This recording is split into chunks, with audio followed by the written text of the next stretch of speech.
Why is this deck not meta? Matang and the Steel deck.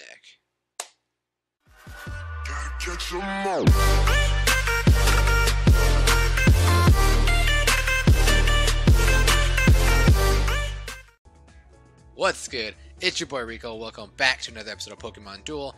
Now, usually because things are slow, I'm not really making Pokemon Duel content. However, there are things we need to prepare ourselves for, and that is our Dark and Fairy type gym. I'm assuming it's going to be either tomorrow or Wednesday, but let's take a look at the rewards. Now, if we take a look at our materials exchange, take a look at the figure as it loads, as it's not loading, but there's nothing showing up. Okay, here we go. Take a look at Murkrow. If you look at Murkrow, you see his evolution right there, the Honkai Crow. We're going to get that as the reward. Now, let's take a look at the wheel real quick. I have it saved as the picture here, and this was done by, in Reddit. I can't remember who the user is, but he's notorious for all his leaks. So we have, it's a 2MP, it's an EX, it's got the Sucker Punch with the majority of its will, Night Slash 120, and Call. He's got the Insomnia ability. This Pokemon cannot be affected by sleep. Interesting. I can't wait to see how this fits in with other sleep decks. Like Hypno basically negates Koko. This doesn't, I don't want to say, well, it does counter Koko. Like Koko can't do anything here. Can't do anything to KO him, and you can't put him to sleep. Or wait, Koko's ability. Okay, I'm thinking of way too much stuff. Okay, he can't be put to sleep. All right, we'll just leave it at that. But then the ability of Call moves your Murkrow in the PC to the bench. I don't think Murkrow does anything, so I don't know what the purpose of that attack is. It just moves Murkrow out of your PC to the bench. So let's jump back into Pokemon Duel. Let's take a look at Murkrow. Murkrow's got Sucker Punch, Whirlwind, and Astonish. Astonish doesn't do anything. Sucker Punch is just a gold, and Whirlwind, I mean, it does move the opponent to the bench. It'd be interesting if maybe the Call ability moved Murkrow right next to Honkai Crow, but again, I mean, unless Murkrow gets buffed, I don't see that attack being useful at all. Just something to beat purples. I don't know. But we're gonna have that gym. Are you guys ready for that gym? I don't know if I necessarily am, but enough of that. We got some boosters to pop. We'll start with this white one. And I'm still rocking my deck, the double Altaria. I'm doing pretty well, 26 or 36, 27, not bad. And like RX said, you gotta freaking tap a million times for this game to do anything. That needs to be fixed. Yo, I tweeted out the Pokemon Co-Master, man. There needs to be an update. They need to update the game. They need to get rid of this constant pressing. They need to get rid of the unexpected error in the replays. I think they need to have a history of your games played.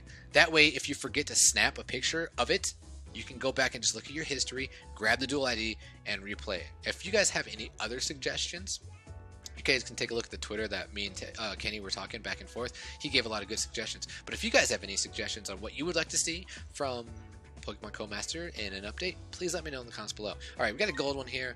Can we get an EX? I haven't pulled an EX from a booster in a long time. Alright, and we're not getting one. Cool. Alright, nothing good.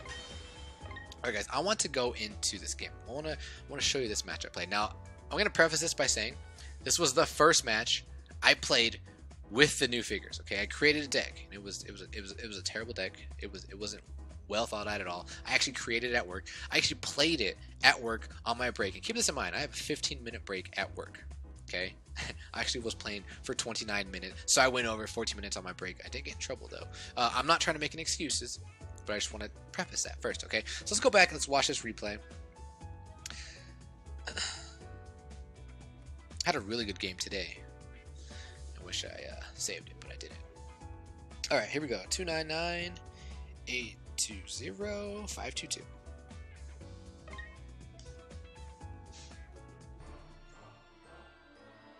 Alright, and then I'm also going to stop this right here. Before we even get into it, take a look at my man's team here. We're going against G Offense. He's rocking the Matang Steel deck.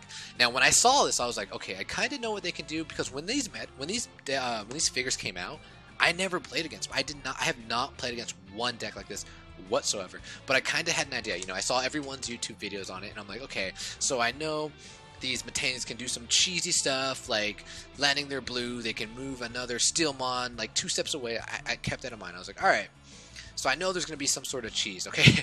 So let's just take a look at my sorry deck real quick. I had double Altaria. You saw me pull the double Altaria, but I'm rocking Swablu with the evolution into Altaria. I don't know why. And I'm rocking the Molting Energy. Like I told you guys, this was actually my first game with the new figures, okay? Now take a look at my opponent's team. He's got the Metang. What is that level? Level 10, okay? He's got this man level 10. He's got C levels into Metal Claw. What's this one at? This one's also at level 10, I believe. Yeah, level 10. So you can tell this person put a lot of investment into this deck. He's got the Beldum. Beldum's level 5. Into another Metang level 10. So this man's put some serious effort into this deck. Got the Solgaleo. Pretty sure it's level 10. Yep. And then he's got the Magearna and the Oricorio Palstown. So you buff the Psychic Mons. Okay, now let's just take a look at Metang. What Metang can actually do here. Metang, at the start of your turn, if any of your other Metang or Metagross are within 2 steps, you may move this Pokemon to a point 2 steps away instead of an MP move. If you do, your turn ends. He's got Bullet Punch, Metal Claw, and then Tractor Beam. Okay, Tractor Beam. Move one other Steel type Pokemon within 2 steps of this Pokemon to a point not more than 1 to 2 steps away from that Pokemon. Okay, I kind of roughly had that in mind. And we all know Beldum. Beldum kind of he checks Coco really good at the start of the turn.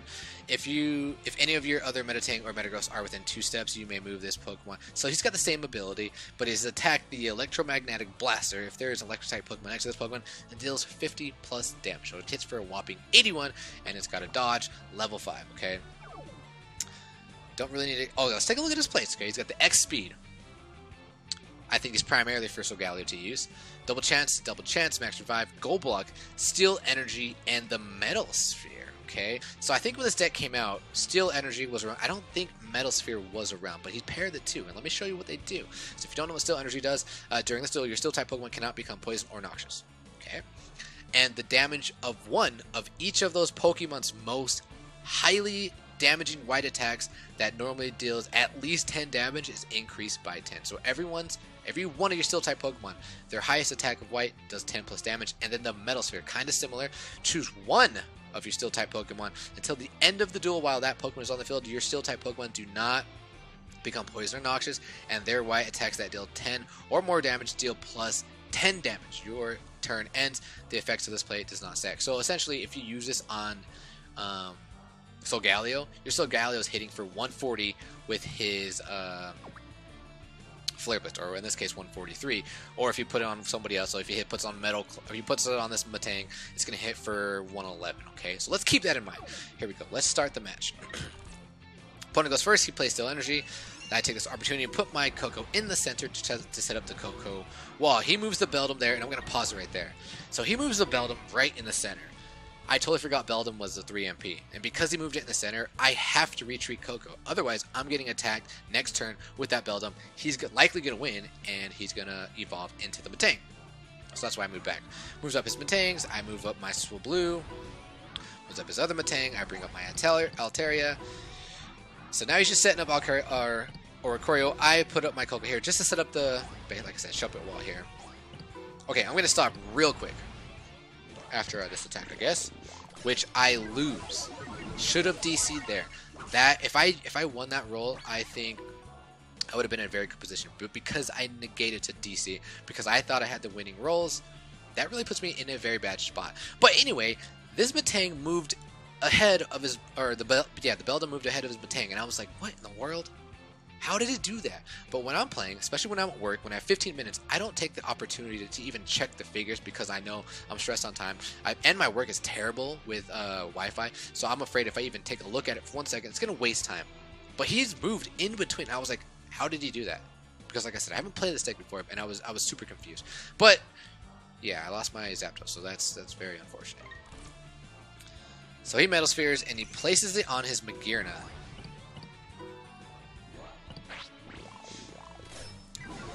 Attacks my poor... dude, I've seen Swablus 3 Swablues and 3 Sylveons.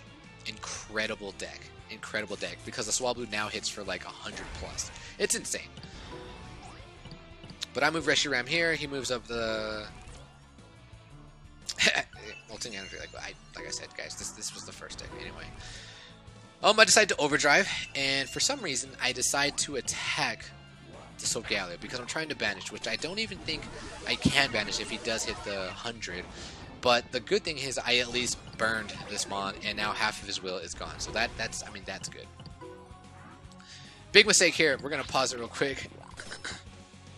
I get the dodge, though. Actually, I don't know if it was necessarily a big mistake. So he attacked my Koko, hoping to hit his Tractor Beam. If he does, he gets to move one of his Matangs right here, or a Steel-type Pokemon right there. And probably would have moved... Maybe would have moved Magearna. So, whoa, wait a minute. Why are these guys Metal Sphere as well? Because he uses on the Magearna, didn't he? Wait, what is Magearna's ability? This Pokemon deals 3 damage for each Pokemon on your Pokemon that has been knocked out. This Pokemon cannot...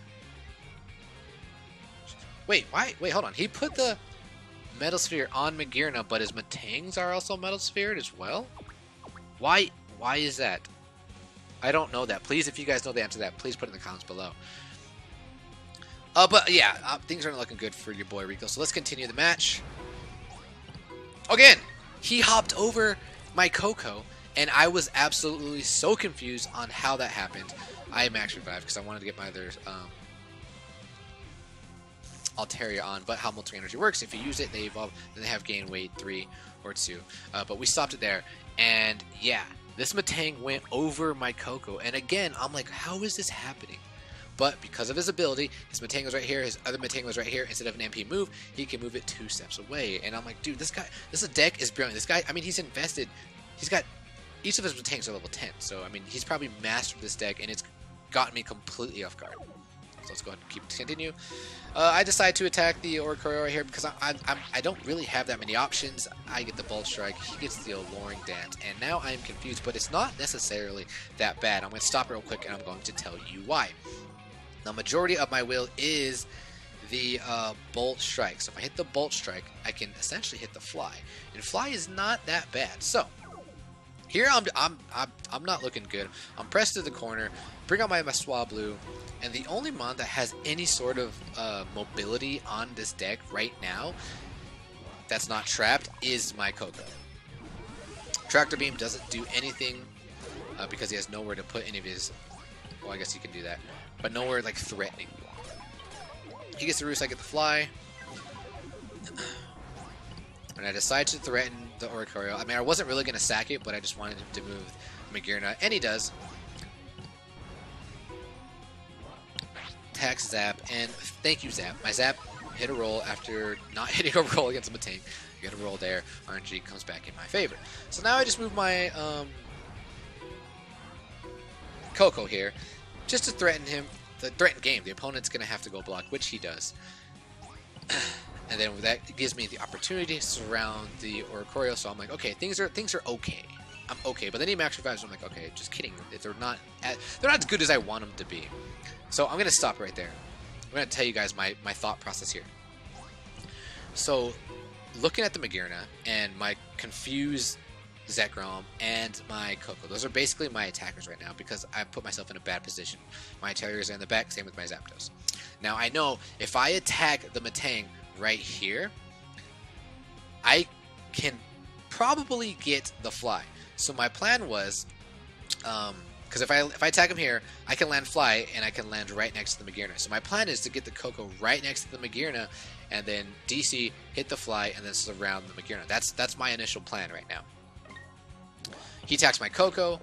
I survive another roll. I'm like, thank God. Now what I can do is I can move my Koko right next to Magearna. Hopefully he doesn't see my plan. And he does. G-Offense is super smart. I mean, he's almost a 3.7 player. And he just, I'm like, man, that was it. But really, really good reading the map. Reading the board. Very, very good. And yeah, it's just... it's just inevitable my Coco's gonna die. I mean, to have to play your Coco in a offensive position is kind of bad, especially if you don't have the Zoroark to back it. Tractor Beam, and he gets to surround my Altaria. And it's really cool just showing off how this deck is, how it's worked, how you use it. I DC here, I have the Zekrom on the board, and I'm like, can we get a banish, man? We need to get these mons off the board. Hopefully he lands his yellow. He lands his Tractor Beam, man. I attack again, hoping for it.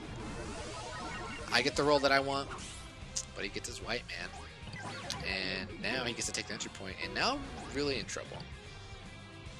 And at this point, I'm gonna pause real quick. Just get this Tractor Beam. And he gets to move him right there. Oh, sorry, I was gonna stop it. So at that point right there, the reason why I even attacked the Zapdos, I was actually thinking a lot this game. I wasn't checking figures, which I should have been, but I was actually thinking. I was down, I think, 1.5 to 2 minutes behind. And at that point, I was like, I gotta hope to take out this mon. So that's the reason why I attacked him. And I was about to lose the game right there, so I had to go block. So let's continue. He attacks my poor, confused Zekrom, and I get to move him closer to my goal, get to protect the goal once more. Swablu, and here I'm running out of options. I just have to hope for a win. Tractor Beam again.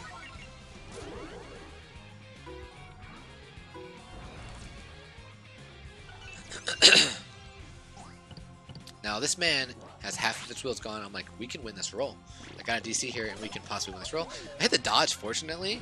I was looking to hit the dodge or the fly, but I hit the dodge. I'm like, all right, okay. Things are looking okay. We might be able to do something. We'll see here.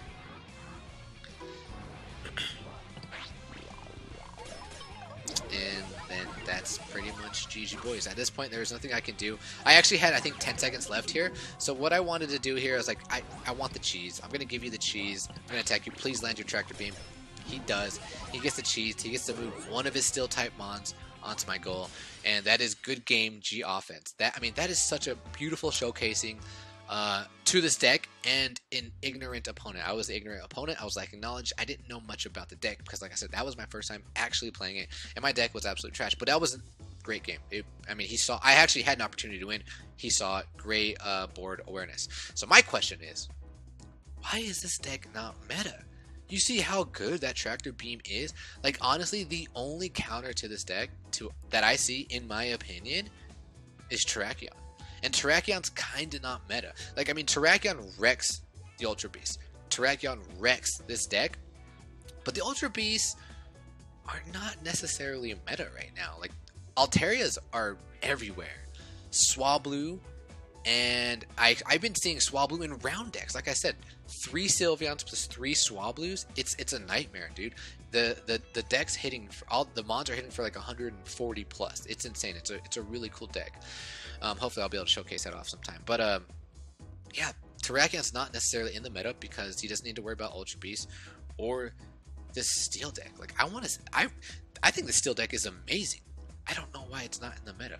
If you guys know why it's not in the meta, please let me know in the comments below. But we're gonna end it there. Get ready, guys, for the Dark and Psychic, or Dark and Fairy Gym, and hopefully we'll meet up. Until then, ladies and gentlemen, peace.